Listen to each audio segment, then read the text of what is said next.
Hi, everyone. Welcome back to Thanks for Sharing. I am your host, Jackie Pack, and today I'm going to be tackling a really important topic, gentle parenting, and along with that, the myths of gentle parenting. But before I get into that, I want to remind you that I have an 8-week online workshop that I am offering, and I've still got some spots available. It's supposed to start Sunday, April 6th, and it will run for 8 weeks. In this workshop, we'll be looking at attachment wounds, breaking free from attachment wounds, starting to earn back a secure attachment. So if you have struggled with relationships, if they start out well and then something just seems to go wrong, maybe you are aware of the attachment styles but don't know what to do about that, this workshop is for you. And so you'll be working with me for 8 weeks. We'll be covering different aspects of attachment wounds and how to not just become aware of them, but also what to do about them. I'm excited to be offering this to you. Also, I've got another online workshop that I plan to start the beginning of May, breaking free from the cycle of continuing relapse. If you are frustrated, and I hear this from a lot of CSATs who are in the process of getting their certification that I supervise, that some of their clients, they'll initially get some traction and they'll initially get some sobriety. And something happens and they end up back in relapse. And this is a continual cycle. And it's frustrating for the CSAT candidate working with the client, and it's frustrating for the client. And so I wanted to offer a workshop. Again, it'll be an 8-week workshop for those who struggle and don't understand why they keep landing back in relapse and can't continue the sobriety, and it prevents them from getting into long-term recovery and building this life of meaning in recovery. So that will be coming the beginning of May. So I'll start advertising for that mid-April. You can watch for that. I'll be talking about that. So those two things are on the horizon. Initially, the Breaking Free from Attachment online workshop that starts Sunday, April 6th. Also, both of these, because sometimes in an 8-week period, there's going to be conflicts and you're not going to be able to attend each week live. And that's fine, because I'm also going to be recording each week, and you will get a copy of the recording after we finish each week, so that you can stay on track, so that you can stay caught up, even if you have some conflicts during that 8 weeks. And now let's get into the concept of gentle parenting. It's become incredibly popular over the last few years, and for good reason, I have to say. It's built on empathy, connection, and mutual respect between parents and kids. But there's also a real problem happening under the surface. Many parents are misunderstanding gentle parenting, and in their effort to avoid harsh discipline, they're falling into what we would call permissive parenting, which is not the same thing as gentle parenting. In this episode, I'm going to unpack what gentle parenting is actually supposed to look like. I'll give some examples. We'll also explore what happens when parents avoid setting boundaries out of fear of harming the relationship they have with their kids, the long-term consequences for kids who grow up without clear boundaries, without clear leadership, and how to reclaim a healthy leadership role without damaging the parent-child bond. And I'm going to back it all up with research and data so that you can feel confident that what you're doing is not only loving, but also developmentally appropriate. So let's get into what gentle parenting is supposed to be. First, let's be clear, gentle parenting was never meant to mean no boundaries. It was meant to center around treating your child with dignity, staying calm and regulated in your own emotions, and using guidance instead of punishment. But it was never meant to mean that the child meant to mean, that sounds funny, but it was never meant to mean that the child controls the family. I think sometimes my generation and older millennials may have feared their parents. Maybe that was mom, maybe that was dad, maybe it was both, because of the harsh discipline. I'm not saying this is across the board. I had friends growing up who were not afraid of their fathers. They were not afraid of their mothers. But I think we swung too far to the other side, where currently with parents who are raising young children, we find that parents are often afraid of their kids, and they're often afraid of their kids' emotions. Likely because they still haven't worked through their emotions towards their own parents. And either extreme of this continuum, whether that's really harsh discipline or permissive parenting where the child is in charge, is problematic. Here's where it gets tricky. A lot of well-meaning parents misinterpret gentle parenting to mean, I should never make my child cry. If my child is upset, I did something wrong. And my child should get to make their own decisions. But here's the thing. Children are not wired to be in control. They're not wired to lead the family. And having too much power doesn't feel good to them. It feels frightening and overwhelming. Sure, they might throw temper tantrums if they don't get their way. But what we're talking about internally, boundaries in parenting actually lead to a feeling of security for kids. So let me hit you up with some hard science for a second. A study published in the Journal of Child and Family Studies in 2020 found that children who grow up without clear parental boundaries experience significantly higher rates of anxiety and behavioral problems. Why? Because they don't feel safe. And think about it. It creates internal chaos when a child doesn't know who's in charge. They might look powerful when they push back, but internally they feel unanchored. Another study in developmental psychology in 2018 found that children who had clear, consistent boundaries at home showed better emotional regulation, higher self-esteem, and healthier peer relationships. And the research is clear. Kids thrive when parents are warm and firm. It's not one or the other. You can't either be firm or be warm. It's both. So let me break down what happens when parents allow kids to leave. The first thing that the research talks about is that anxiety skyrockets. If a child constantly has to make decisions that are beyond their developmental capacity, like when they go to bed, what to eat, or how to behave, they feel unsafe.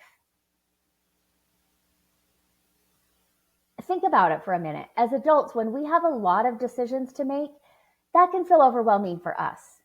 For parents who are permissive parenting, they're giving children these decisions, which they really are not informed to make. It will feel unsafe.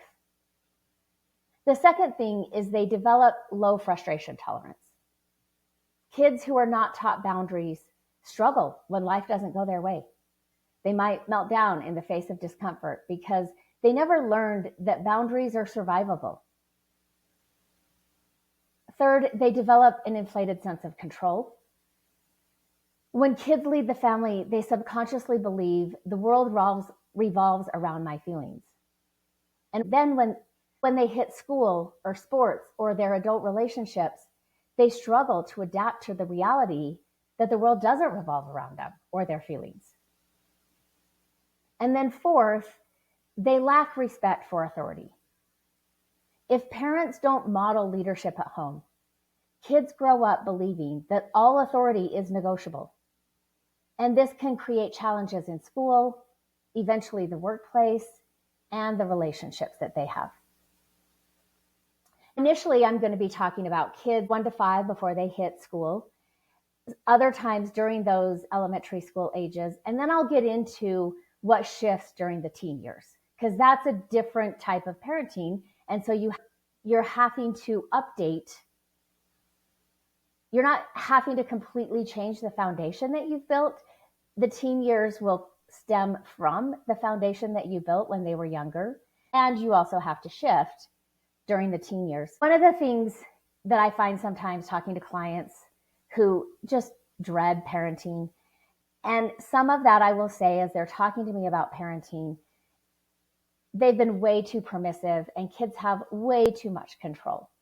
And I'm not trying to judge them, but I am trying to help them, because for some of them, their child hasn't even hit kindergarten and that child is running the show. And the parent, they might be feeling like this is unsustainable, but they don't know how to change it. And so one of the things we might commonly see at these younger ages is that kids will get into a power struggle. And really at this age, this doesn't need to happen. If as a parent, you can show respect to your child, but also expect and talk about them respecting others as well, respecting you as well. That might sound like, hey, we don't hit people. And, you have to develop their vocabulary for them.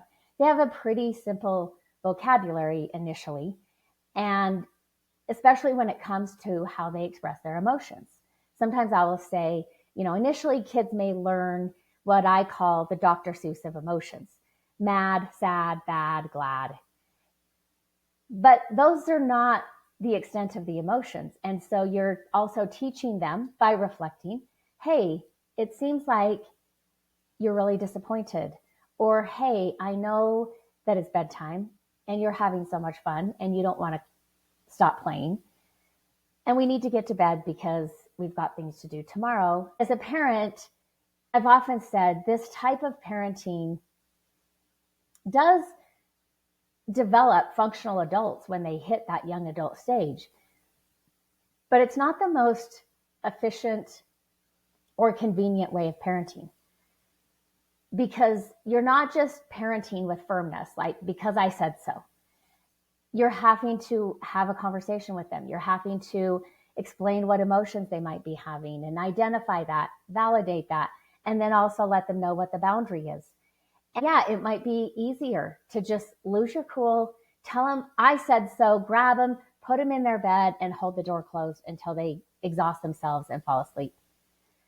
But that's going to do some damage as well. So while I would never claim that this is an efficient way of parenting or a convenient way of parenting, it is a healthy and adaptive way of parenting.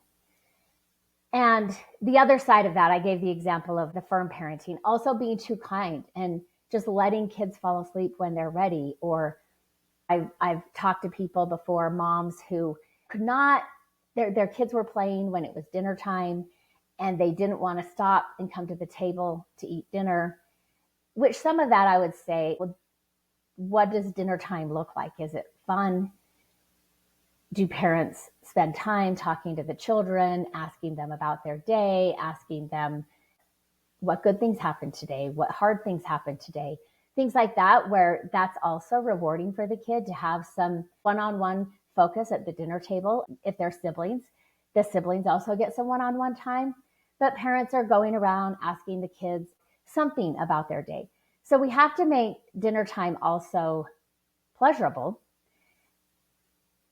But I've talked to moms who just dread it because the kids won't come, they won't sit at the table, they're picky eaters, which I've had one of those who from a young age have a texture sensitivity, and it was difficult to parent and get her to feed. But also I learned what food she would eat, and she would eat vegetables, just not vegetables with a lot of texture. But she would eat green beans. She would eat, I'm trying to think, what else would she eat? Things that were smooth texture, not a lot of bumps or things like that on them. She would eat lettuce, but she would never eat a salad. Yeah, they're the same thing. Lettuce is salad with other things in it. But if I happen to say lettuce, or if I happen to say we're having salad, she would freak out. Again, this is a very young age. But if I said, oh, we're having lettuce today, she was fine with that. She would eat lettuce. but she wouldn't eat a salad. So I just had to learn what vocabulary to use, and then she'd eat it. I've known parents who end up walking around trying to feed their kids as they're playing, following their kids around the house as they're moving about. And yeah, when they're telling me about that, I'm like, yeah, that sounds exhausting. That sounds insane. I think it's important from young ages to be feeding your kids vegetables so they're developing some of that palate. They may not like all vegetables, and I think that's fine. I think you can try to make the vegetables that your kids enjoy or that they will eat. Well, and I think there are ways to make vegetables taste good for young kids. My mom had a rule when we were growing up that we got one vegetable that if she cooked it, we never had to eat it. And growing up, I just hated asparagus. But we didn't have it very often. I also hated canned green beans, which we might have 2 times a week. So it was really this like, which one do I pick? Because I can stomach the green beans. I can chew them without tasting them and swallow them. But asparagus would make me gag. It just didn't taste good. And so I was like, which one do I do? The one that's more frequent, but I can tolerate, the one that I can't tolerate, but we might have that 4 times a year. My mom also, I will say, wasn't a very good cook. And so as I grew up, I wasn't a good cook growing up either. When I went away to college, I had a lot of cooking disasters. I started a fire in my high school home ec class, and the teacher thought I did it on purpose, which I didn't. I did not start the fire on purpose, but I did start a fire when I was in charge of cooking fish. And I didn't really like the teacher, and she didn't really like me. So she made me check out of the class. And my only other option at that time, because I got kicked out of home ec, to meet that elective, I could take auto shop. So I was like, all right, can I get some coveralls with my name on it? And they were like, yeah, you can order that. And I was like, okay, cool. I'll be in auto shop.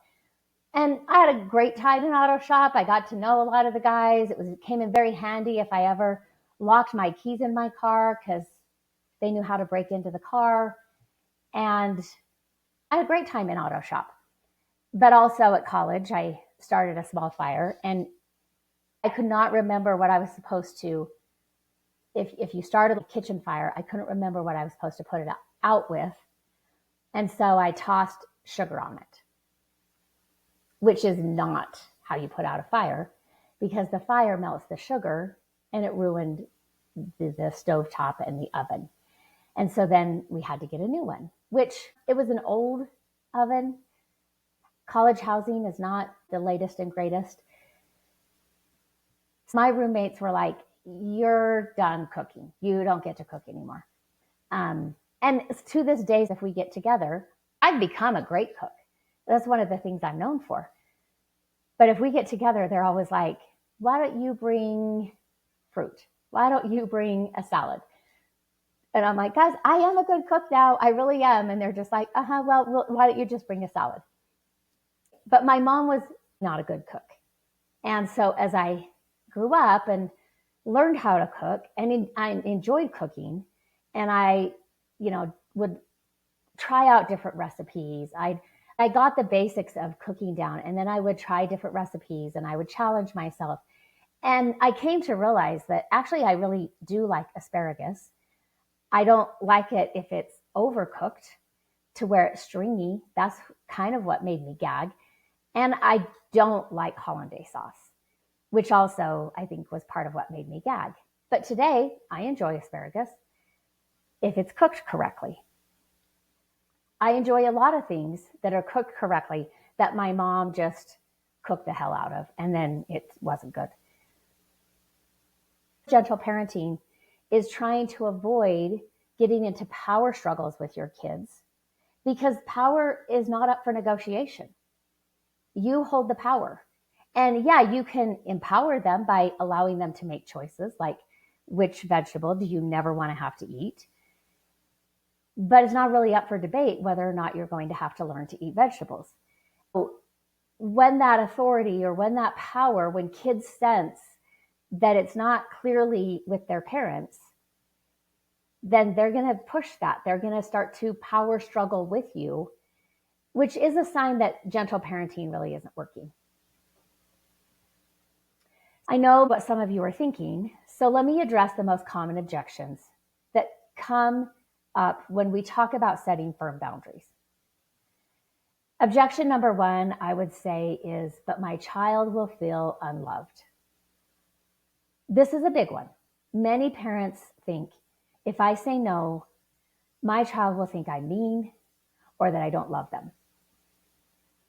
The research I provided a few minutes ago contradicts that and says, no, actually, you having boundaries and maintaining and enforcing boundaries actually develops a sense of security. It helps them emotionally regulate. And the truth is, boundaries are one of the most loving things you can do. It does mean that your kids often won't like your boundaries. I used to say, my kids are never going to applaud my boundaries, my parenting. They're not going to be like, bravo, mom, you did such a great job. That was such a great boundary. That's not going to happen. But they will learn that boundaries are healthy, and they learn how to respect boundaries. And life becomes a lot easier when we have boundaries.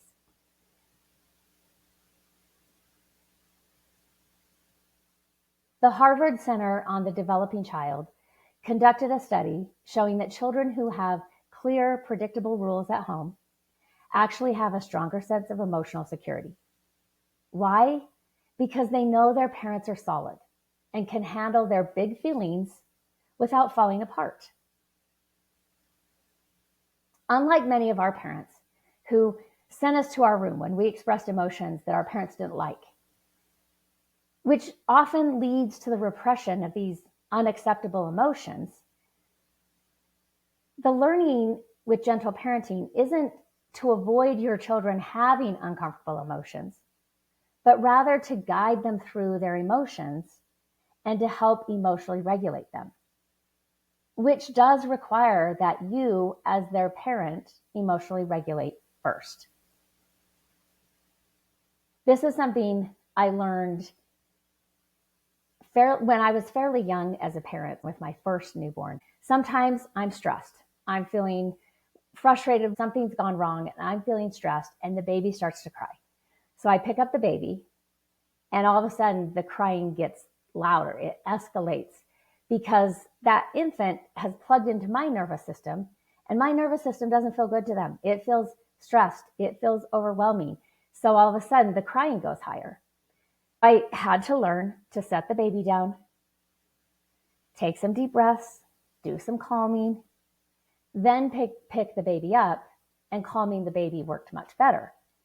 And that doesn't end with babies. That happens with young kids. That happens with elementary school age kids. And it also happens with teenagers. Let's talk about why setting boundaries will not harm your child's self-esteem. Contrary to this belief that your child will feel unloved if you set boundaries, setting appropriate boundaries can enhance a child's self-esteem. Research indicates that authoritative parenting, which balances expectations with support, is associated with higher self-esteem in children. So some of us, like I said, if you related to me saying we grew up with harsh parents where their discipline was harsh and they might lose it, or they might spank because they're not regulated, or parents said, because I said so, that's why, right? And it was very firm and very clear that you didn't push back. That's not called authoritative parenting. That's authoritarian parenting, which is like a dictator. The dictator's in charge and they don't really want to know what you think. And if you try to tell them what you think, they're going to shut it down. Authoritative parenting, on the other hand, balances expectations with support. And that's what is associated with higher self-esteem in children. So yeah, your child might cry when you say no. They might throw a full-on temper tantrum. They might say, I hate you, because that's the biggest word they know at that age. that they can express that intense emotion that they have inside of them. They don't really hate you, but when you maintain the boundary, they also feel safe. Objection number 2 is, but I want my child to have a voice. And I say, yeah, and they should have a voice. But there's a huge difference between having a voice and having control. You can absolutely say, I hear that you don't want to go to bed. That's really frustrating, but it's still bedtime. Or, I know you don't want broccoli, but it's still part of dinner, and you have to at least eat 2 pieces. Your child's feelings are valid, but they are not in charge. And that distinction is critical. Boundaries, when applied thoughtfully, provide a secure framework within which children can explore and develop independence. This structure helps them understand limits and make informed decisions, fostering true autonomy, which I think is what parents want. Not that they, want their child to have control. They want them to have autonomy, but that has to develop within appropriate guardrails in order to be healthy. Objection number 3 that I hear is, what if I trigger my own trauma? And yeah, this is a big one. Many parents who lean toward permissiveness do so because they had authoritarian parents.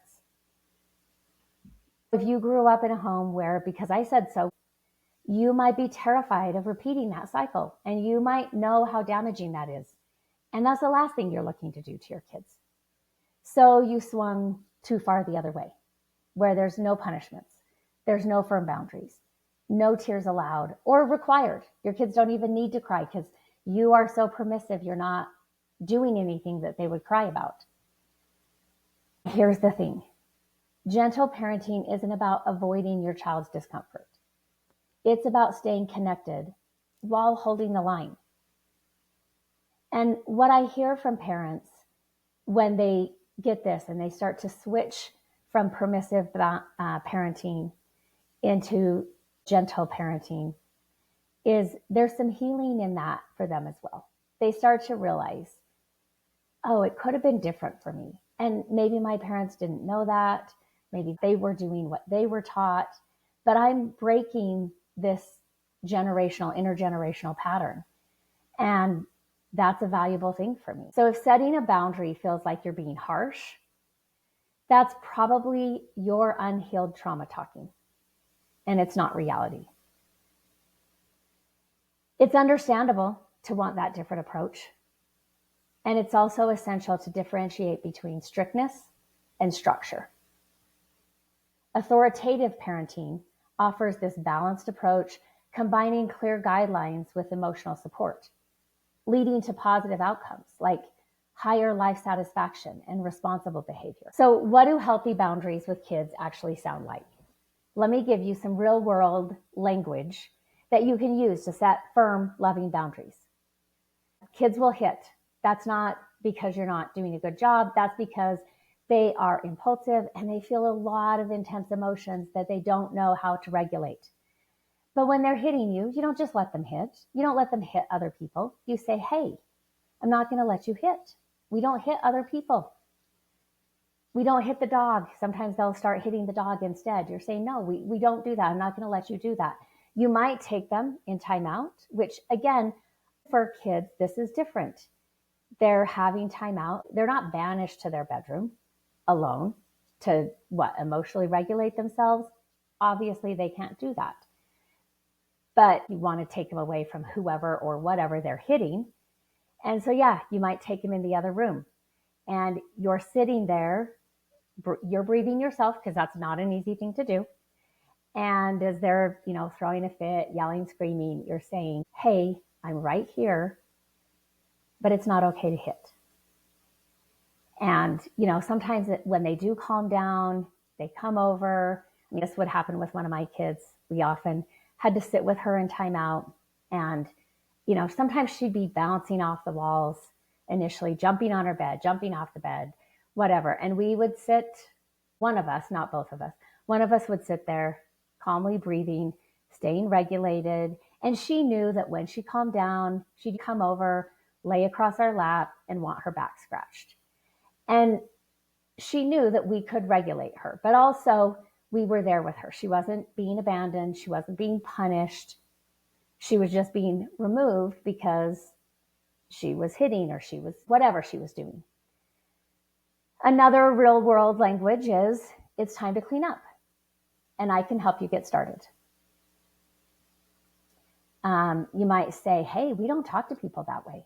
Let's try again. What words do we use? And here's the magic key. You hold the boundary without shame. You're not yelling. There's no threats. There's no punishment. It's a calm voice, consistent leadership. You're being firm while also being kind. If unhealthy shame comes up for you as the parent when you're holding the boundary with your child, you are going to escalate emotionally. And usually there's some unresolved trauma about that shame that comes up when you're holding the boundary. But let's talk about what happens when you lead, when you have the authority. That's not up for debate. You have authority and you act from that place of authority. What happens when you reclaim your leadership role is your child starts to feel safer. Again, they may not like the change, but internally they're starting to feel safe. When they know that you're in charge, their anxiety starts to decrease. They develop some frustration tolerance. They learn that disappointment doesn't break them. Maybe they actually grow from that. You might be saying, no, we're not going to buy that today.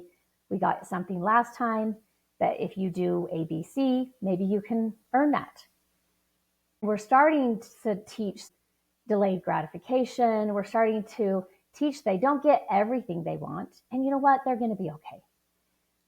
They start to respect authority because they've had clear leadership at home. They start to respect the leadership in their world, whether that's at school, whether that's a coach, whether that's a friend's parent. And this leads to having healthier relationships because they learned that love coexists with boundaries. They seek out healthy, balanced relationships. Gentle parenting does not mean letting your child lead. It means leading with love. It means being confident, calm, consistent, which your child desperately needs. Yes, they're going to cry sometimes. Yes, they're going to push back. Yes, they might say they hate you. But when you stay steady, you're teaching them one of life's most important lessons, that boundaries are love. And again, the research is clear. Kids who grow up with clear, predictable rules have better mental health, better relationships, and higher self-esteem. So if you've been struggling to set boundaries because you're afraid of damaging the relationship, I promise you, boundaries are exactly what will strengthen your relationship.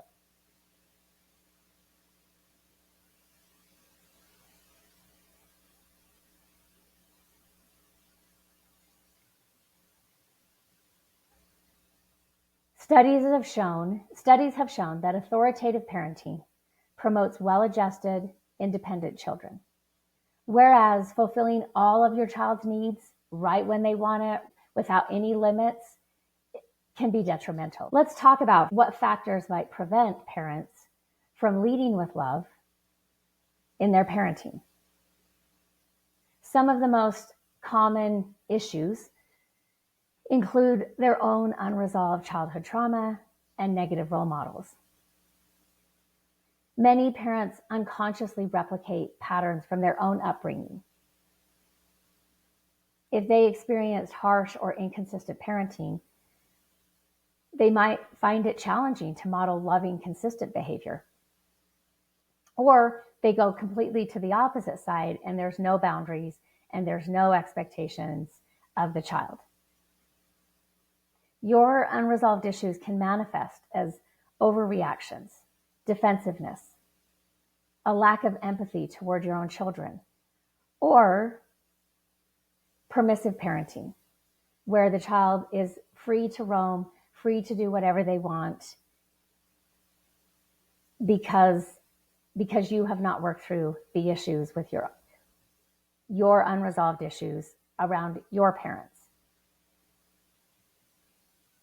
Sometimes parents will neglect gentle parenting also because of high stress and overwhelm.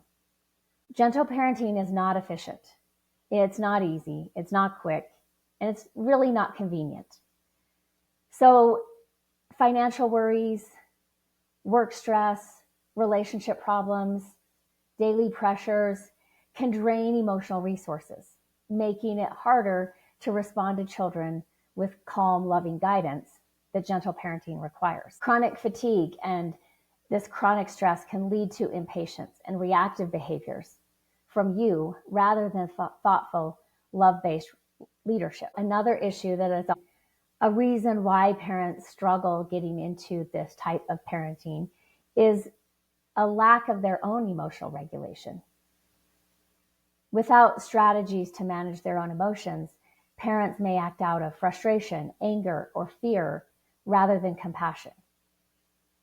And certain situations can trigger negative responses if a parent hasn't developed skills to handle emotional upsets, leading to less loving interactions.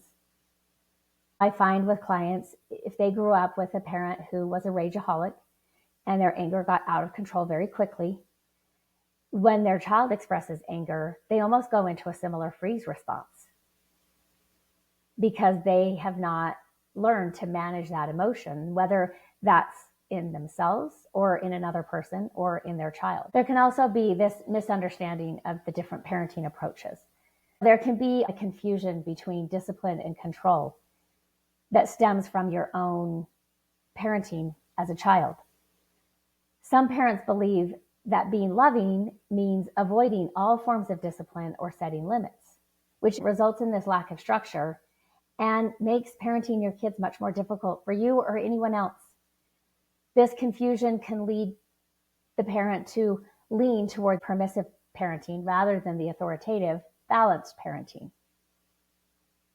Often there are mixed messages that go along with confusion between discipline and control.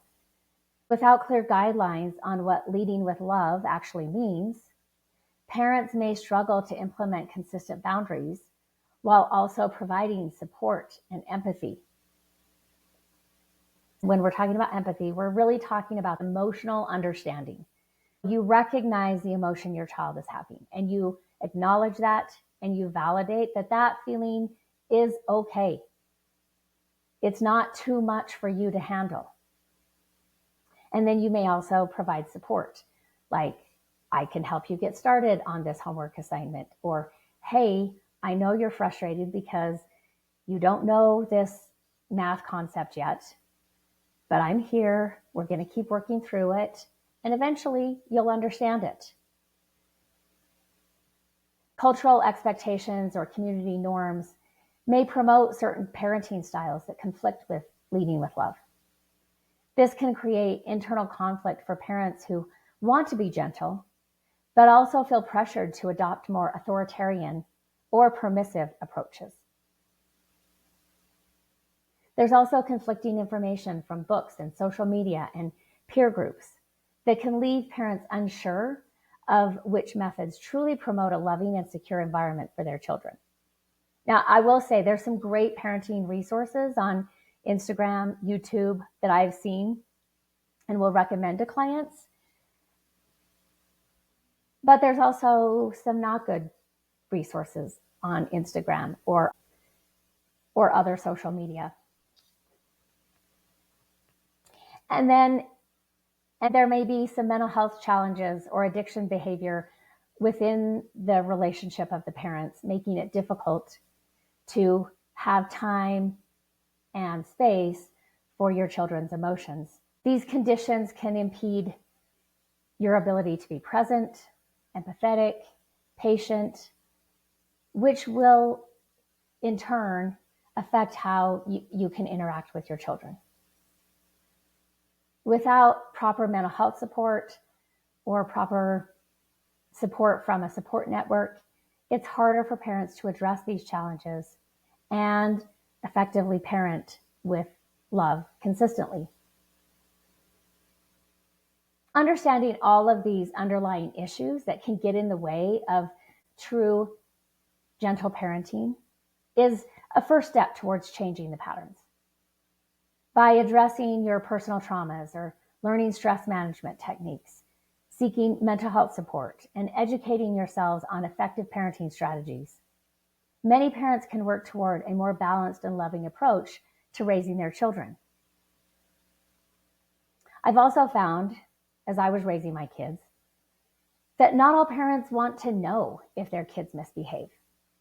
I did. I wanted to know if my kids did something at their friend's house or did something at a class that I wasn't present for. If they did something that I needed to address, I wanted to know that. And I was open to that. And I let people know that I was open to that.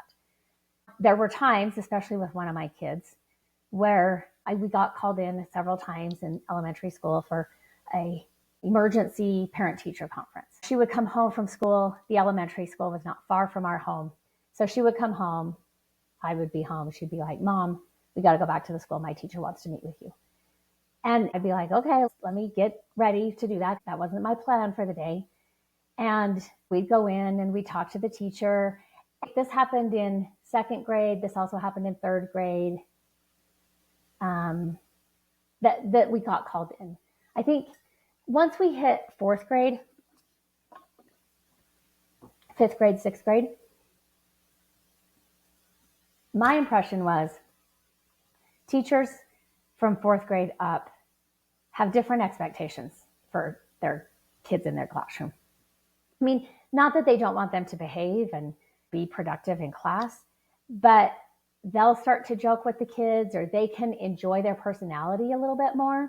And I found in the younger grades, my kids, or at least a few of them, didn't do so well because they didn't have that personality that needed or wanted that super young kind of teacher.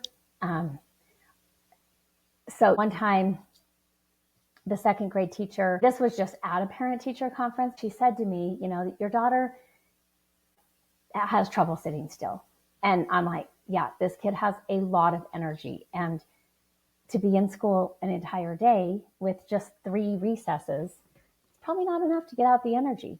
But I didn't say that. I wouldn't just go into defending my child. So I would say, is she causing a disruption? Is she making it difficult for you to teach? And she said, no, she just, I prefer the kids to sit in their chair, both feet on the floor, looking forward and not moving. And she has a hard time doing that, which I was thinking, yeah, she does have a hard time doing that. I said to the teacher, yes, that's true. She has a lot of energy. And that's probably difficult for her and difficult for you if that's your expectation for her. Because I don't know if she can do that. You could make the rule that she has to be touching her desk at all times and that she can't be touching other people or other people's desks. That's a fine rule for her. She could keep that rule. She might stand next to her desk with one knee on the chair. She might sit with both knees kneeling in the chair. And if she's touching her chair and not bothering anybody else, can we agree on that? And the teacher reluctantly, I think she wanted her to sit in the chair, feet on the ground, facing forward, not moving. And she was like, I can accept that. Great. I also got called in another time. This was more of an emergency parent-teacher conference because that day she had been put into timeout. She was in a Spanish immersion class, so she had the Spanish teacher and she had the English teacher. And we were meeting with both teachers. The problem had occurred in the English teacher's class, the one who wanted her to sit both feet on the floor. And the teacher was explaining she had been disruptive. And so the teacher had asked her to go in timeout. And in timeout, they were supposed to fill out some paper about what they did and how they could do it better or not do that again. Or I never saw the paper, so I'm not exactly sure. And they said, we put her there, we gave her the paper. And she said, instead of filling out the form, she peeled all the yellow paint off the pencil. And I was like, okay. And, the teacher said to her, do you have anything to say? And, she kind of sits up and she says, well, Mrs. Smith, yeah, I do. And I was like, oh my gosh, like you're going to get me in trouble, kid. And, she tells the teacher, this is kind of a funny story. She tells the teacher, she said, Billy farted. And it was one of those farts. She hit the chair and echoed. And she's like, and I'm sorry, Mrs. Smith, but farts are funny. And so I started laughing. And I will always laugh if somebody farts and it echoes. And she said, I don't think I should have had to go to timeout. I think I should have been allowed to laugh at that. And the Spanish teacher is there. And thankfully, she steps in and says, she says to my daughter, Kelly, farting is funny, especially when it echoes. And so she turns to the teacher and says, Mrs. Smith, I think we can work something else out. And she was like, if you give Kelly, this teacher knew her. She's like, if you give Kelly a few minutes to laugh, she'll settle back down.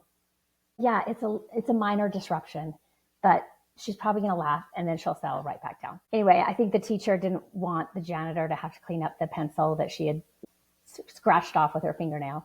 So I was like, okay, is there a vacuum? Is there something she can use so that she can vacuum up the yellow paint? I'm fine with that. Well, there wasn't. So I was like, do you want us to replace some pencils? What would you like? I'm fine if there's consequences for this. I don't remember if there were consequences on that one. But eventually Mrs. Smith just said to me, Mrs. Smith had 4 girls too. And she just said, in my experience, Kelly is just very unusual for a girl. In the 3rd grade, the teacher did give a consequence and she was fine. She was fine paying the consequence. I might have talked about this in another podcast episode where she was dribbling the ball in, the soccer ball, from the last recess of the day. And the ground duty had collected all the balls into one big area of the field. And she wondered if she was in soccer, if she could kick the ball hard enough and land it right in the middle of the balls that they flew up. And so she thought she would try. And she tried, and that did happen. And then she went and collected all the balls, rounded them back up into the same place, and went and joined her classroom in line. And we got called in. I had to go in, meet with the teacher. The teacher was telling me what happened. And then he said to her, he said, I appreciated that she went and collected all the balls back up and put them where they were. But he said, were you aware that you were keeping the class waiting? And she was like, not really. And he, said, well, did you think there might be a consequence? And she was like, yeah, I thought there might be a consequence, but I also wanted to know if I could do that with the ball. And he said, okay, well, your consequence is that you're not going to get to participate in Fun Friday. And she was like, okay. And he was like, are you okay with that? And she was like, yeah, I wanted to see if I could kick the ball in a way that it made the other balls go up. And I taught my kids, you have choices. There's also consequences for your choices. And you don't get to choose the consequences. You get to choose your choice. So he gave her the consequence and she was fine with that because she did want to do what she did. At that time, the house we were living in, we had a fairly big backyard. We lived on 1/3 of an acre. And I had 3 of my kids who were playing competitive soccer. And so we had bought one year for Christmas or something. Some year we had bought full-size soccer goals. Our yard was not, we didn't have a full-size field of a backyard, but there was enough space that we could put 2 soccer goals in and they could practice shooting and whatever. And it also attracted a lot of neighbor kids, which was fine. And particularly there would be a lot of neighborhood boys who played soccer and would come to the backyard and play soccer. And that was fine with me. They would start coming at 13, 14. And really by the time they could drive, by the time they were 16, they would move on because they could drive. They'd go to an actual soccer field. And the next set of boys would start playing in our backyard, which again, I don't care. Yeah, we have soccer goals. I want them to get used. But there were times I had to address things like, hey guys, the last time you were here, after you guys left, there were a bunch of Gatorade bottles that I had to come pick up and put in recycling. There was a lot of chip bags and different things. And I said, our garbage cans are just right there on the side of the house. If you want to use the backyard to play soccer, I don't mind, but I don't really want to pick up your garbage. So just put it in the trash before you leave. And for the most part, they'd be like, oh yeah, no problem. Sometimes there were issues with them fighting or arguing. And, if I was in my house and I could hear that, I might go out and be like, hey, what's going on? And we had a patio table out there. Sometimes we'd sit down, I'd talk to them and be like, hey, what's going on? Let's work this through. You guys are friends. But I started noticing with one particular group of boys that they would bully our next door neighbor. I don't know why. They didn't have kids their age. They had 2 kids. Both of them were older than this set of boys, so they would have been in high school, and these boys were junior high age. But they would kick the soccer ball against the side of their house, from our yard to the side of the house. And the boy was there, and he'd toss the ball back, and they would just sit and kick the ball against their house. And the neighbors made me aware. I wasn't aware they were doing that. But the neighbors had said, hey, when these boys come over, this is what they're doing. And we've come out, we've asked them to stop, and they continue to do it. And so I was like, okay, thanks for making me aware. I'll try to address it from my yard. These aren't my kids, but I'll try to address it the way that I can. And so I did walk out one of these times, and the kids were doing it. And I sat them down at the table. I was like, hey guys, come over. What are we doing here? They said, well, we don't like them. And I said, why don't you like them? And one of the boys used to live in that house. And then his family moved to Idaho for a couple of years. And then they had moved back. And I knew this because the parents had told me they really wanted to move back into that house that they had sold. But somebody else had bought it. And so you can't really move back into the house that you've already sold to somebody else. But 2 of the twin boys lived backyard neighborhoods to that house. So they wished their friend could still live there. So they're telling me this. And so I said, but you can't be mean to the family because they live in the house that your parents sold to them. They bought the house. And yeah, it'd be great if you guys lived so close to each other, but it's not like he's that far. He's still in the neighborhood. You guys can ride your bikes to each other's house. You don't get to bully these neighbors because you wish this other kid lived in the house. And they were kind of like, all right. So they did it again. I was there. I went out and I said, boys, this is the second time that I'm talking to you about it. And I know the neighbors have talked to you about it. And this is not a public park. This is my backyard. And I get to make the rules in my backyard. I don't have a ton of rules you have to pick up after yourself. You can't bully my neighbors, apparently. These are not difficult rules for you to come and use my backyard and use the soccer goals. And I said, one more time, that's third strike, and I will give you a time period in which you are not allowed to come in my backyard. And they were like, okay, we get it. And then a couple weeks later, they do it again. And so I said, okay, I warned you. This is the third time. 3 strikes, you're out. And I said, you don't get to come in my backyard now for 2 weeks. And I said, I think that's totally fair. I have warned you 3 times. This is not a public park. You don't have a right to be in my backyard, but I don't care if you come in my backyard. You just cannot be mean to the neighbors. So 2 weeks, and then we'll see. And if you do it again, I'll ban you for 3 weeks. I think it's addressed. Later evening, like early evening, late afternoon, there's a text thread that started with the parents of all of the boys and me. And they want to know, they don't really want to know what happened, but they want to know, like, hey, our boys are saying that you banned them from your backyard. Why would you ban them? So many kids play in your backyard. So many kids use your soccer goals. Why would you ban our boys? And so I said, And I think it was a minute, like all of them were chiming in and they were upset.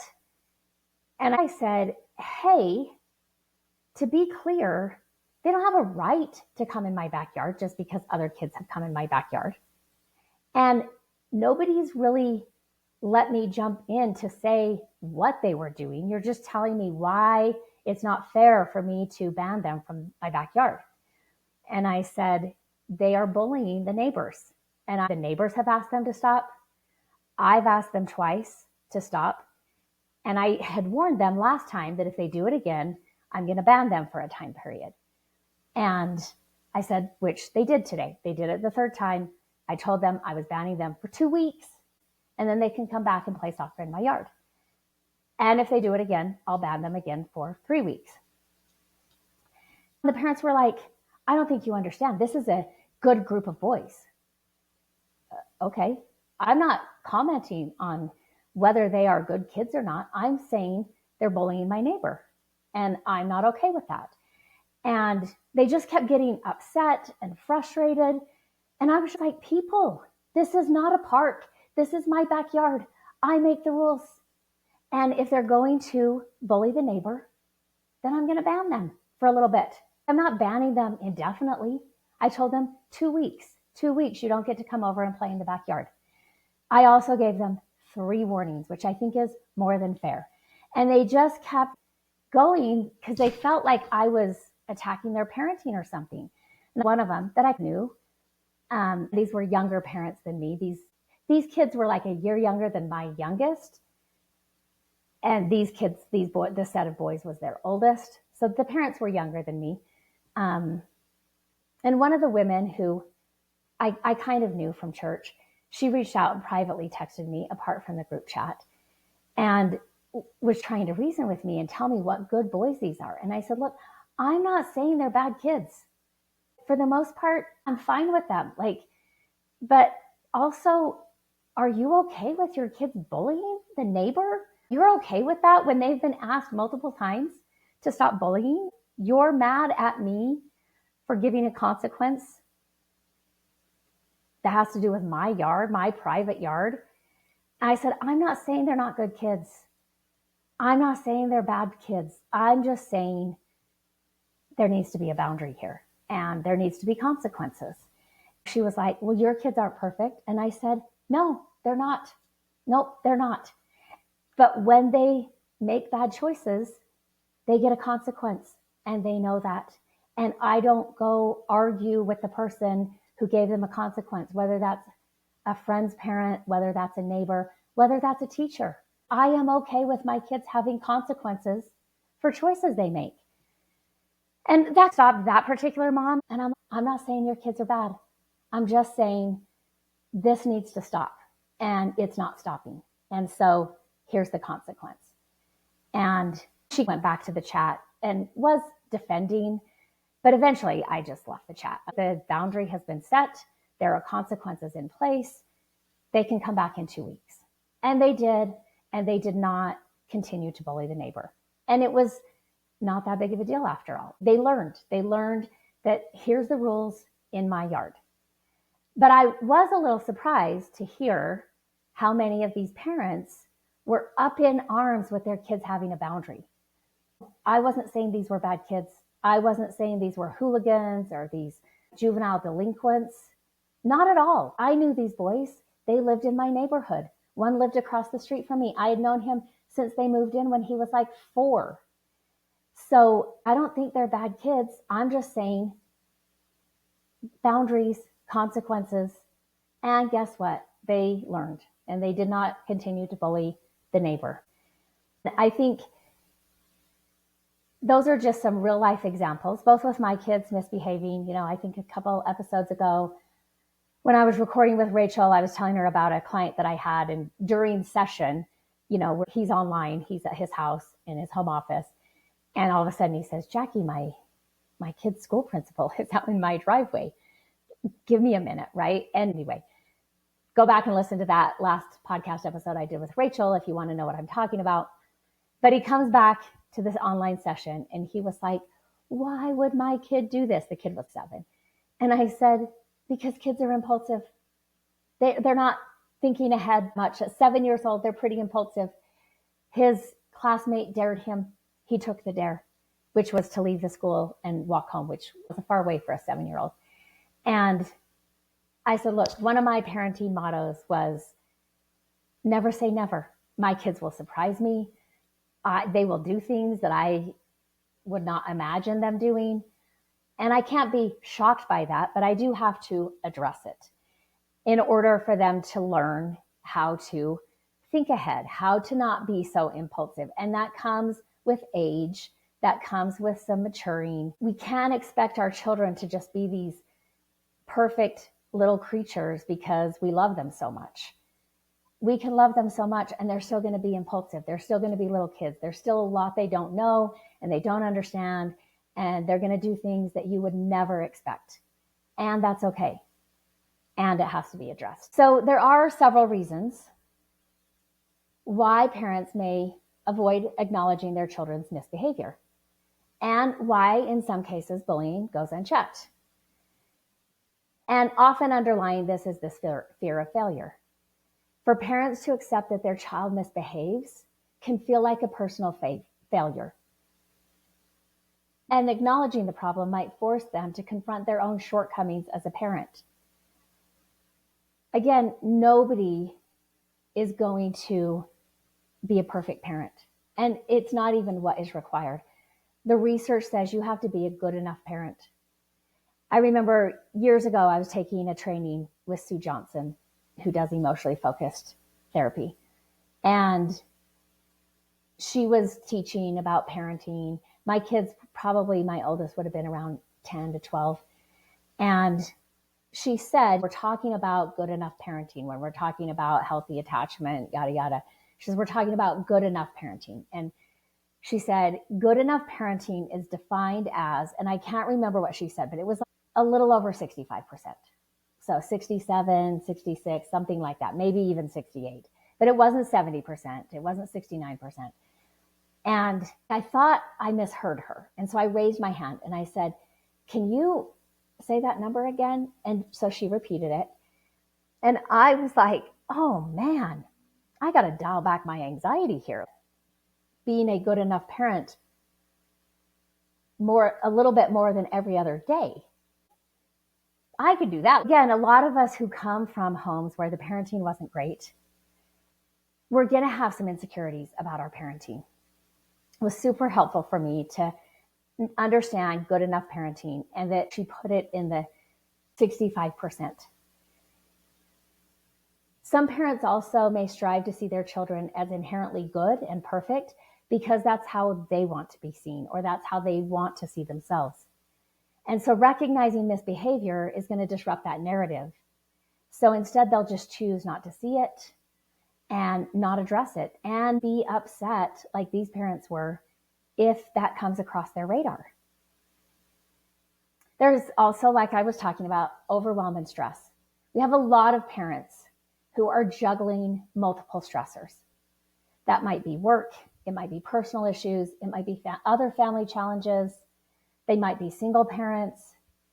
And so they might find it easier to ignore or minimize behavior rather than tackle it head on. I think here we have to be a little bit more compassionate, understanding, and we have to be intentional with how we approach this. I would say approaching it, acknowledging the multiple stressors and the juggling act that they're having to do, and saying, hey, I'm not coming to judge. I would want to know if this happened to my child, or I'm wondering how you would want me to address this with your child when they come to my house, because I know you've got a lot going on and I don't want to add to the pressure you have.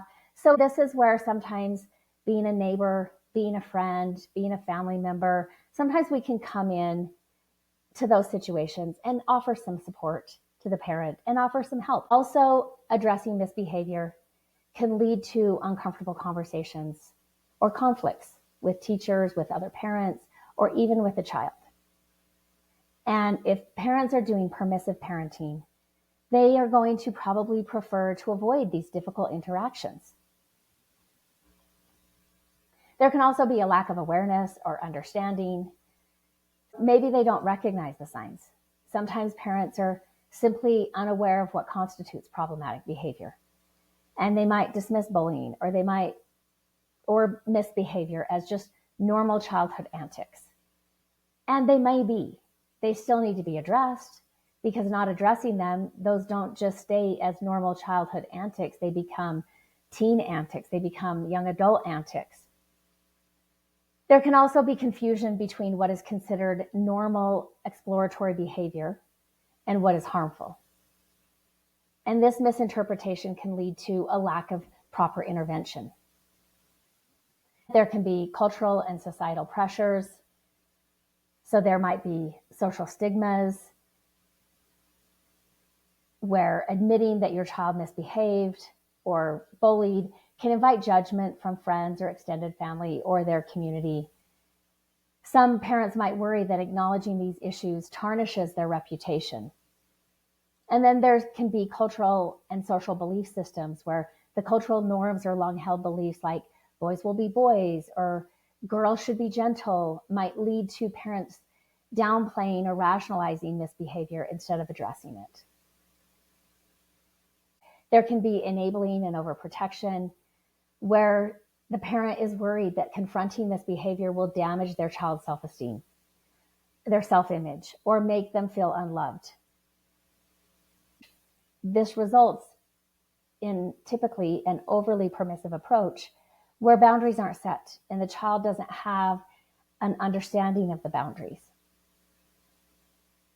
It can be emotionally easier to allow a child to act out rather than dealing with the emotional fallout of correction and discipline, especially if that has been the way you have parented up until that age. When parents ignore misbehavior, it does send a message that certain behaviors like bullying or intentionally misbehaving are acceptable. And this often emboldens children to continue to escalate these actions. Children who bully often do so because they haven't experienced consistent, firm boundaries at home. When parents don't intervene, it reinforces the idea that power dynamics can be manipulated without any repercussions. And in some cases, parents might not see the harm in their child's actions, especially if they're unaware of the emotional or social impact on others. However, this minimization contributes to a cycle where bullying behavior is left unchecked. Understanding these underlying reasons is important. It helps us see that addressing misbehavior isn't just about correcting a child's actions. It's also about supporting parents and the possible things that might be going on for them when these challenges arise with their kids, whether that's emotional, cultural, or psychological. By fostering awareness and encouraging healthy, accountable parenting practices, we can create environments where all children learn to treat others with respect and empathy. Now let's talk about some practical strategies that will help parents overcome the obstacles that keep them from leading with love. Increasing self-awareness and reflection. Understand that many parenting challenges stem from unresolved issues or learned behaviors from our own childhood. Taking time to reflect, perhaps through journaling or professional counseling, can help you recognize when past experiences are influencing your current reactions. So sometimes when I'm talking to parents, they're my clients, and there's a lot of fear around their raising their children and what might happen to their kids. And I will say, hey, your child doesn't have your childhood, and they don't have to have your childhood. You can do this differently. Parental self-awareness is critical to interrupting the cycle of dysfunctional parenting. So instead of denying your feelings, try to observe them without judgment. This creates space to respond thoughtfully rather than reacting impulsively. There's parenting classes out there, workshops and parenting classes that can be very helpful in providing techniques for balancing empathy with firm boundaries. These classes often include role-playing and real-life scenarios that equip parents with practical tools. Practice stress management and self-care for yourself. and then teach these skills to your kids. Develop a self-care routine. Managing stress through regular exercise or movement, mindfulness practices, or even brief moments of quiet can boost your emotional resilience. When your own stress levels are lower, you're better equipped to respond with patience and compassion. The research is clear that when parents manage their own stress, their capacity to respond lovingly increases. I know parenting can be so frustrating and the days can seem so long. And there were times where I would recognize these internal feelings of frustration and anger, and I could reflect back on something my dad did or something my mom did. And I didn't want to do that. But I felt a lot of anger. I didn't want to lash out at my kids. And I knew they were just kids being kids at these young ages. And they didn't need me yelling and screaming at them. But I might say to them, hey, I'm feeling really angry right now. And I just need to yell. I just need to scream. I'm not going to yell at you. I'm just going to yell. Or, if they're watching TV, I may say, I'll go to my room, or I might step out in the backyard. I would say to them, if you want to come yell with me, that's fine. Sometimes they were like, I don't want to come yell with you, but I want to watch you, which is fine. And I would go out and I would just yell. I would just scream like, ah, because I needed to discharge all of that pent up frustration and anger that was happening in the day of parenting. It didn't really bother them. But then there were times that they were feeling really angry and they would say, I need to scream. And I'm like, great, where do you want to do that? It was one of those things that I started to change from, instead of screaming at somebody because you're feeling angry, can you just scream at nobody? Just scream into the air. And that was part of a self-care routine when anger came up for me. I also didn't want my kids to be afraid of anger. And I wanted them to learn how to manage their own anger. You can also schedule recharge time. Sometimes I'll work with parents who feel this need because they don't want their kids on too much screen time and they feel like they constantly have to entertain them.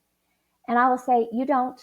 You do have to help your child develop a number of things that they're interested in doing so they don't just go to screens. If they're old enough to read and they've enjoyed chapter books, they can read. If they like puzzles, they can do a puzzle. They can color. They can ride their bike outside if you live in a safe place where they can go ride their bike. It is okay to say, hey, I have loved playing with you, but I need some time to myself right now. So you can read a book, you can color, you can work on a puzzle. I don't want you to go to screens. You could go ride your bike for 20 minutes, whatever that is, so that you can have a break and you can have some time to yourself and regulate yourself and manage yourself. And I think especially now, I grew up at a time where I feel like my generation was bored a lot and we just had to live with that, right? We had to figure out a way to entertain ourselves. Whether that was, I've said this before, I would go in my room and shuffle cards. I got pretty good at shuffling cards and I didn't even have YouTube to show me how. I just got good at it because I spent a lot of time doing it. I would go in my room and journal because also I had 3 TV choices and a lot of times there weren't shows on that I was interested in watching. So I spent a lot of time in my room being bored because my friends weren't home and there was no plan. And so I was by myself. And so I think for me, boredom was just part of our life for most of us who were growing up in the 70s and 80s.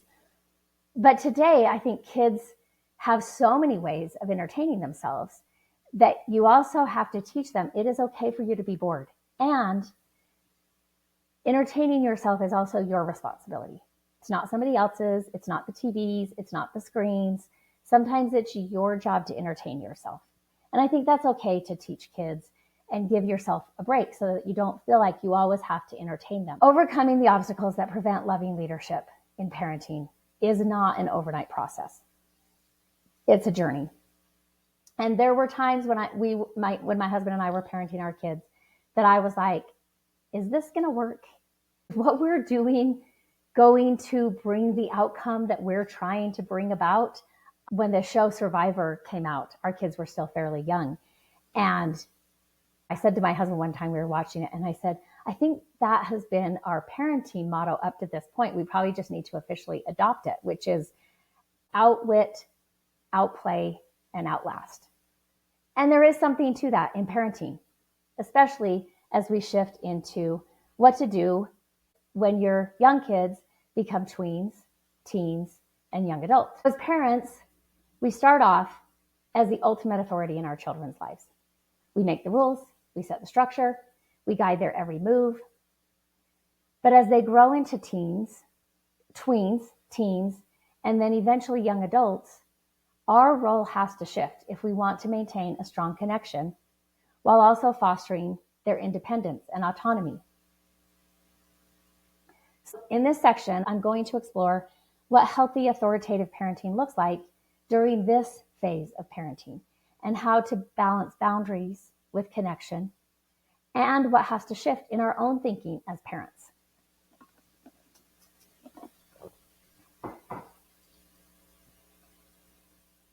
One of the biggest challenges parents face as their kids grow up is maintaining a strong relationship while also enforcing rules and boundaries.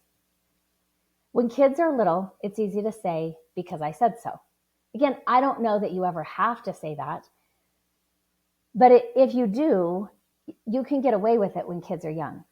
By the time they're tweens and teens, that approach starts to break down. They're developing their own perspectives, and they need to feel heard and respected. So often these rules that you establish for them when they were very young, you have to recognize they are going to outgrow these rules. For example, when our kids were young, we would say to them, you can never, never, never cross the road without mom or dad. Now, obviously, we know that's a very time-limited thing, but we're trying to keep them safe, and so we would stress, never, never, never cross the road or go into the road without mom and dad here. Because we didn't trust them to look for cars. We didn't trust them to protect themselves and keep themselves safe. But by the time they're hitting 4, 5, 6, they're going to need to cross the road sometimes, and you're not always going to be there. As they're growing, we'll teach them, and sometimes we're saying, okay, mom's here. I can help you cross the road. Did you look both ways? Did you stop? Nope, stop at the curb. Look both ways. Now can you proceed? Okay, let's go. You're preparing them to outgrow the rule that you set at younger ages. The job of parenting is to raise these tiny infant humans into functional adults who can navigate responsibility, accountability, and contributing positively to the world. Part of this phase of parenting is helping them develop a long-term perspective or delayed gratification. One of my kids, when they were in junior high, their group of friends, they were watching on TV some of these cooking challenges shows. And so they wanted to do that. And they'd come over to the house, and they're doing it with what they could do it with. So they're trying to take a Kraft mac and cheese box, and they divide into groups of 2 or 3, and they try to add some different things to it to try to dress it up or make it a little bit more unique. And then they would have a contest, taste everybody's, and vote on who won the cooking challenge. The first time they did this, I don't think I was there when they were doing it. And I came home, and my kitchen looked like there was 8 people cooking in my kitchen. And, they were not there. They had left. And I walked in, and my kitchen was a disaster. So I thought, I bet they'll be back. I bet they'll come back to the house. And they did. And I was like, hey, what happened to my kitchen that was clean when I left and is now like a bomb went off? And so they're telling me, oh, we did this cooking challenge. It was super fun, yada, yada, yada. And I said, all right, well, part of cooking is the cleanup. And I'm not participating in the cleanup. And you left it for me to clean up. I'm not cleaning it up. You guys need to clean it up. And I told them, if you want me to clean it up, or if you leave it for me to clean it up, I'm going to charge you. And they did the dishes that time. I made sure they put the kitchen back to where it was. That includes wiping down the oven, the stove top. That involves wiping off the counters, all of that.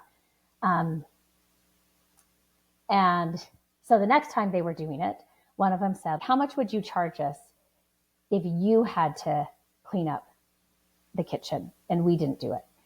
And I said, oh, that'd be probably $5 a person. So $40 to clean up my kitchen. And so the next time they came and they were doing this cooking challenge, at the end of it, they decided who the winner was. And then they all laid down their $5 bills and walked out of the kitchen. And I was like, oh, they outwitted me. Oh, they outplayed me. But I thought, no, just gonna wait. They just handed over $40 to me. They're not that old. They don't have this much money. And so I cleaned up my kitchen, several times in a row. They would just lay down their $5 bill and walk out of the kitchen. And so I'm thinking this backfired, but I'm also like, let me see where this goes. I don't know, month and a half later, they would do this maybe once or twice a week. So a month and a half later, they're sitting around my house and they're like, let's go to the mall. And somebody says, I don't have any money. And another kid's like, yeah, I don't have any money either. And so I'm there. I can hear the conversation. And I said, you know what? I think I'm going to go to the mall because I have all of your money. And they kind of looked at me and I was like, sucks, right? I don't remember what I did, but it was like, okay, here is this delayed consequence. Sometimes you don't feel the consequence immediately. And it took a month and a half for them to realize they had no money. And then for me to point out, that's because I have all your money because you wouldn't clean up the kitchen after your cooking challenge. So again, I think it is about letting them learn in real time that there are consequences. Healthy authoritative parenting means that we set clear expectations while also making space for their thoughts and their opinions as to how to handle it. Instead of just shutting them down when they challenge a rule, we need to ask questions like, what about this rule doesn't make sense to you? Or what do you think would be a fair consequence if this boundary is crossed? Again, this doesn't mean that we remove all boundaries, but it does mean that they start to have a voice in the process. I found that my focus during this time of this parenting phase shifted more from me saying no to looking for ways to say yes.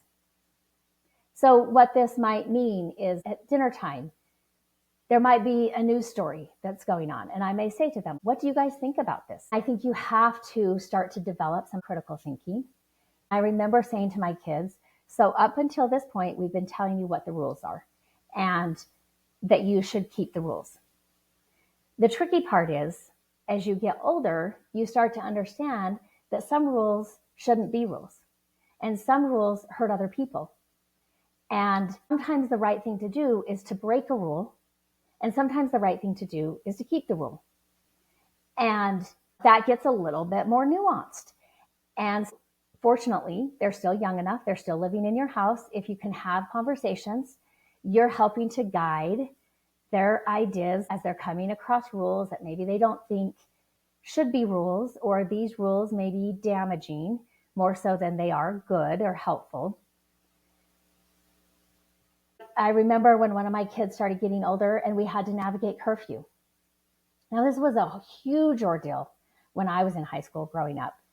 And my mom had very rigid rules around it. And if I was 2 minutes late, she would argue with me and get so mad at me. And that could go on for an hour or 2 hours that I kept her up 2 minutes late.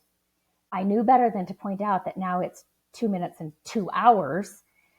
I wouldn't say that, but it was such a huge ordeal for me. And I did not want it to be that way with my kids. The other thing, because sometimes I would try to explain to my mom, like, Mom, I don't feel comfortable telling the parent, you have to take me home, because I didn't always live where my friends lived. And so if they're dropping off these two, they're just going in an order of the houses.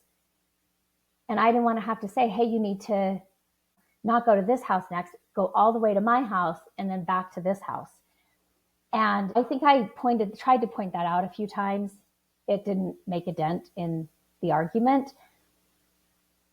But as parents, my husband and I were usually the ones picking up the kids if they couldn't drive at those ages. If we had a time that we wanted them to come home by, we picked them up. We were the parents who picked up the kids and dropped them off and drove them home. As they got older, it wasn't just about laying down the law. We would ask them if they wanted a later curfew. Why do you think a later curfew is reasonable? And they might make an argument that is legitimate, and it's a good argument. And then we would negotiate a solution that considered their independence while still maintaining safety. And that back and forth helped build trust rather than just compliance. Another key shift in parenting is realizing that our goal is no longer control. And maybe it shouldn't be when the kids are young, maybe when they're 1 to 4, maybe. But really the goal of parenting is to prepare our kids to think and act independently, which means allowing them to make decisions, even if we know that it's not likely to work out or this might be a mistake. It's hard as a parent to watch your kids struggle. But if we step in too much, they won't develop the skills that they need to navigate the world on their own and to do so well. Another daughter had to make a big decision about a school opportunity. My instinct was to tell her what I thought she should do, but instead I walked her through the pros and cons and let her weigh her options. And she ended up making a decision that wasn't really what I would have chosen, but it was hers. And it worked out fine. And that's what mattered. When kids see that we trust them to start making their decisions, they start to develop confidence. And when they know they can come to us without fear of judgment, they're more likely to seek our advice when it really counts. One of my kids, when she was graduating high school, her group of friends, which was a mix of both boys and girls, wanted to go to California for their high school graduation trip. And they wanted to go without adult supervision. So they just wanted to go on their own. Technically, they were 18, they were adults.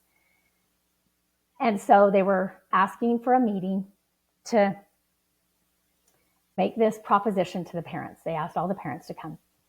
And my daughter had prepared a PowerPoint presentation to review what they would be doing, why they felt they didn't need adult supervision. And at the end of the meeting, the other parents were a no on going without adult supervision.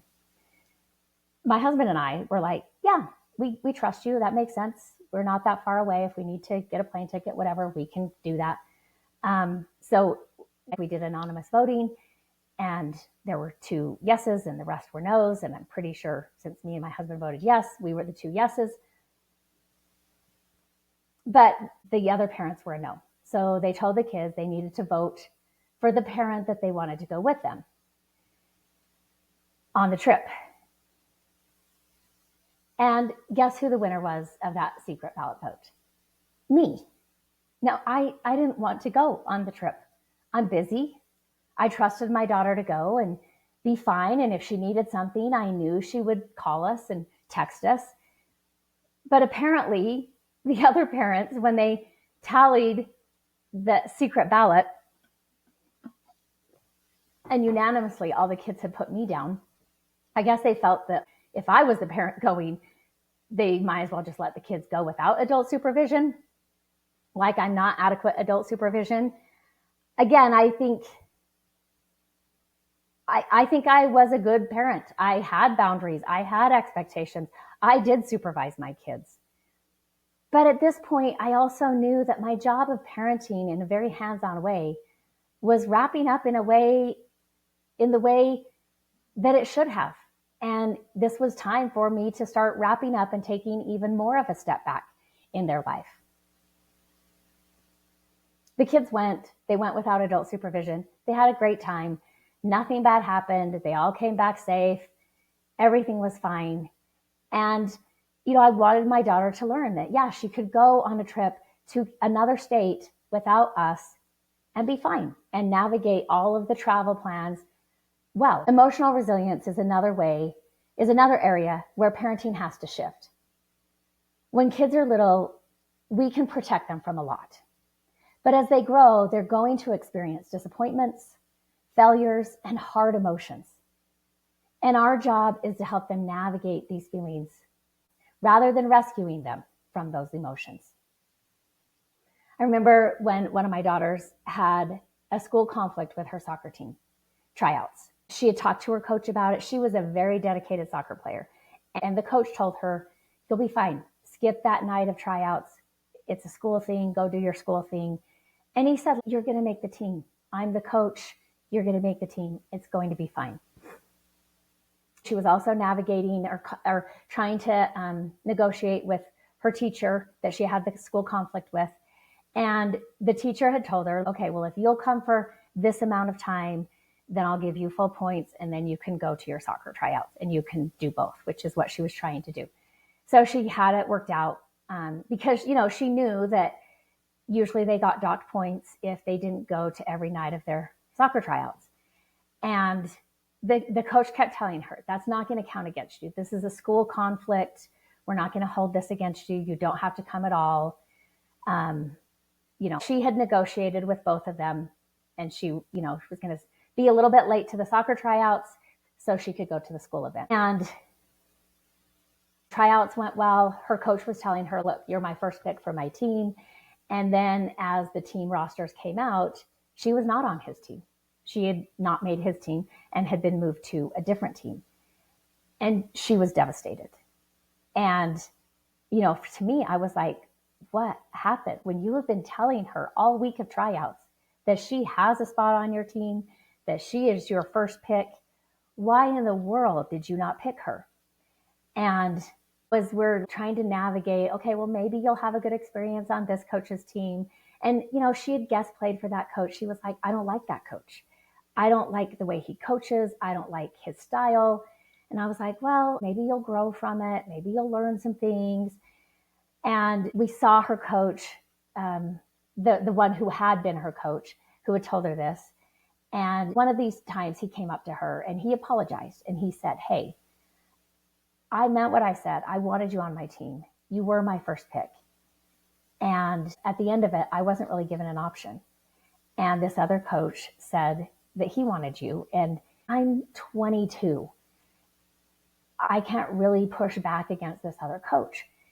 And she was also looking at going to a whole different club rather than playing for this coach, because she was saying, I don't think it's fair that I have to be told who I play for.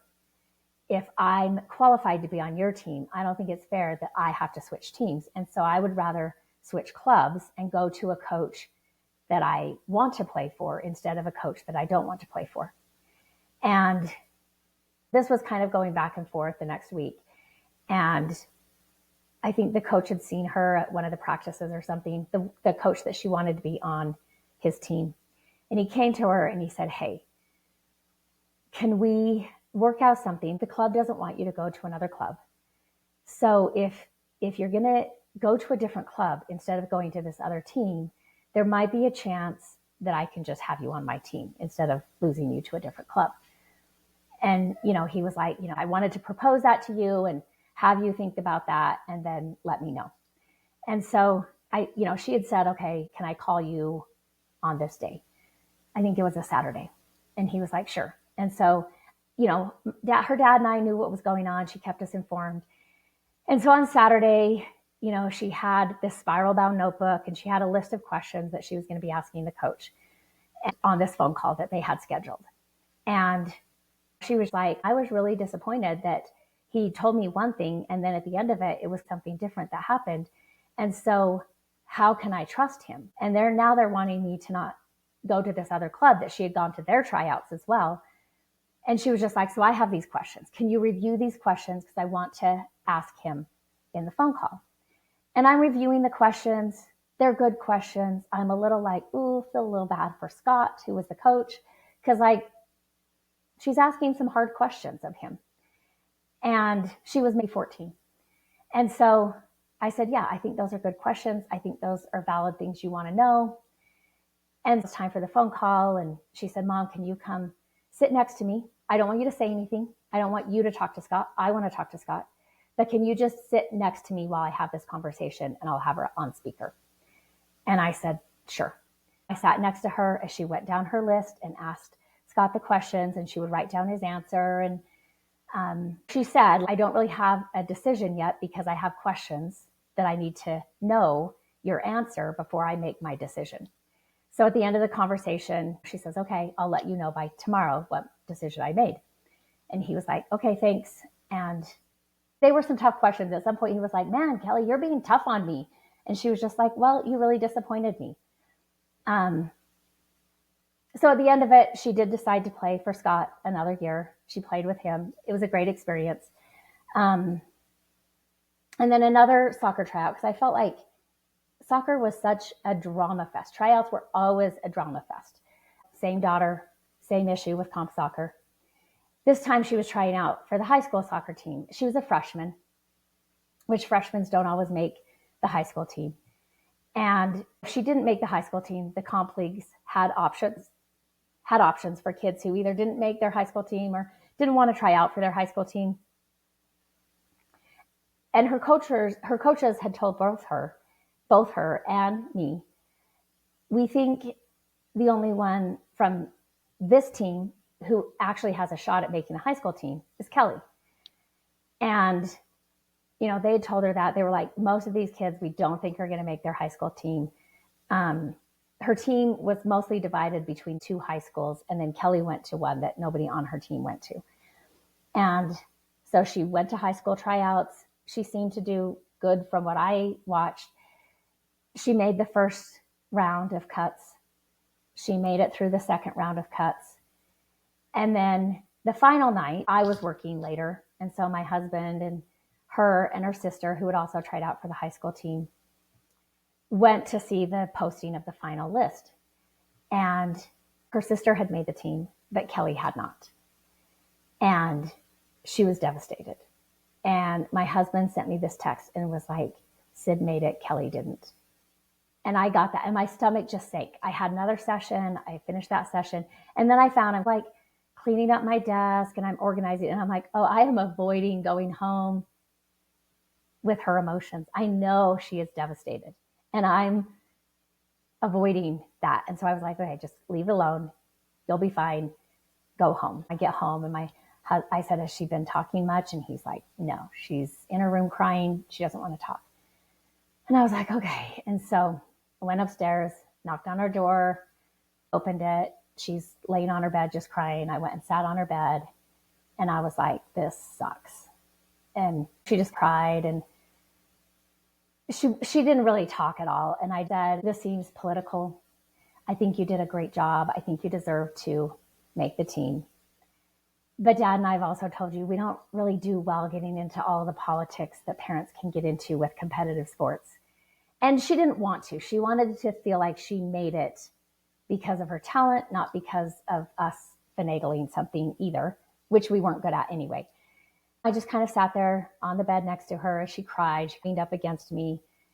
And I said, you know what? It was like a Thursday night. I don't think she had school the next day.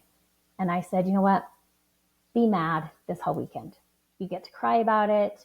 You get to feel like it's unfair. You get to be mad and sad and disappointed. And I said, but come Monday, you're going to have to figure out how to rise up from this and what you're going to do going forward.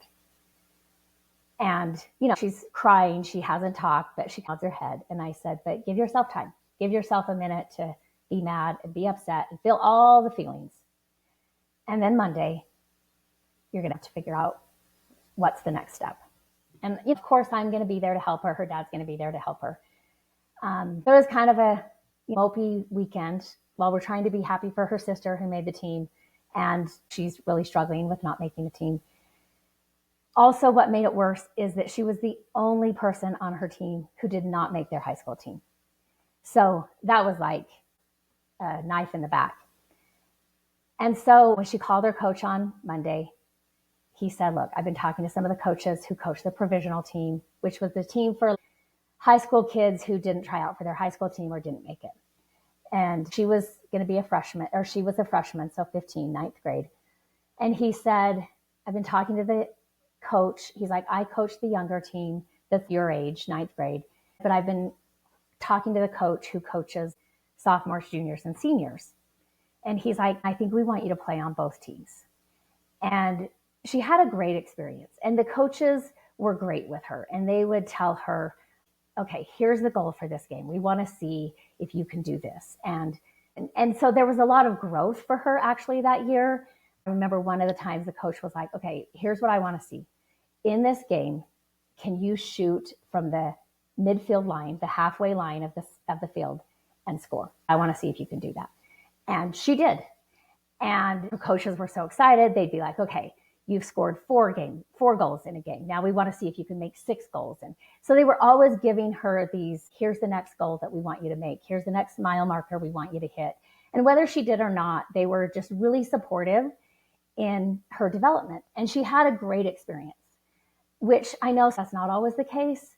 In this instance, it was for her. Oh, I had also said to her when I got there, and I said, this sucks. And she's sitting on her bed crying. And I said, Kelly, I think this is the first time in your life that you wanted something and you put a lot of effort into it and it didn't work out. And those things happen. Those times come. Those things happen. This isn't going to be the only time this happens. But I think this is the first time. And that's when I said, it sucks. You get to be mad. You get to be upset. You get to feel like it's not fair. You get to feel all the feelings. And then you got to figure out what's next. You got to figure out what the next step is. And I was avoiding those hard emotions. I didn't want to, like, she's in so much pain. I don't want to have to go sit in the pain with her. And I knew, yes, I do. Yes, I do. Those are gems of opportunities for parents to go in and sit with the pain, not to make it better, not to try to talk them out of the pain or try to put a silver lining on the whole situation, but just to sit in the pain, to validate it, and then to say, you're going to have to figure out how to be resilient after this. You're going to have to figure out what comes next. And so again, this phase of parenting, I think, is just as hard as young kids in a different way. But it is similar in that instead of trying to fix things, instead of trying to protect our kids from hard emotions or try to fix it and talk them out of the hard emotions, we're saying things like, I can see you're really upset about this, or this really sucks. Do you want to talk through what's going on, what you're feeling? Or I know this didn't turn out the way you hoped. What do you think you can learn from it? Or what are we going to do in this moment? What's the next step? Because it helps them develop coping skills rather than relying on us to solve their problems or for us to fix things. And then perhaps the biggest shift we have to make as parents is moving from I know best to let's figure this out together. When our kids are young, they depend on us for guidance. But as they grow, they need to develop their own critical thinking skills. This means being open to the fact that their perspectives might differ from ours, and that's okay. This can be especially hard when their beliefs or their values start to diverge from what we taught them or what we envisioned for them. But if we shut them down or we dismiss their views, we risk damaging the relationship we have with them. Instead, I think it's helpful to approach it with curiosity, to approach them with curiosity. Something like, that's interesting. Tell me more about why you see it that way. Or, oh, I hadn't thought of it like that. What led you to that conclusion? And oftentimes they have some valid things that led them there, which you get to see this glimpse of your child, that if you can be open to them being different than you, is amazing. One of the biggest lessons I've learned as a parent is that my kids are their own people.